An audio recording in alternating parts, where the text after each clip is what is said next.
On sait les difficultés en France lorsqu'on aborde le problème de la fonction publique. Eh bien, en Angleterre, le ministre des Finances vient d'annoncer la suppression de 100 000 emplois dans les ministères dans les 4 années à venir. Suppression pour permettre des embauches dans d'autres secteurs de services publics comme la police, les hôpitaux qui en ont un besoin réel. Arnaud Miguet à Londres.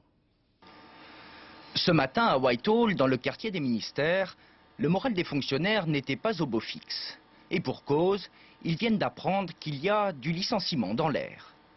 La plupart soulignent le devoir de réserve, d'autres sont simplement démoralisés. C'est normal.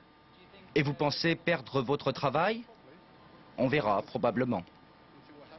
Eh bien, ça va être très difficile de faire passer ça, je pense, parce que déjà que la fonction publique britannique est très petite.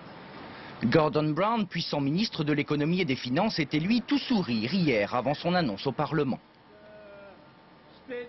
Sur les 517 000 emplois de la fonction publique, 104 000 postes seront supprimés d'ici 2008 par mesure d'efficacité, d'où la grogne des intéressés.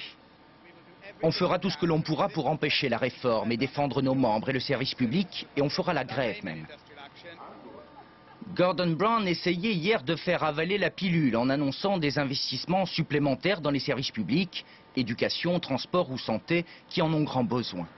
Certains fonctionnaires auront même droit à une formation professionnelle pour changer d'emploi et être redéployés. Le message est clair, moins de bureaucratie, mais plus de policiers, d'instituteurs, de médecins ou d'infirmières dans cet hôpital par exemple.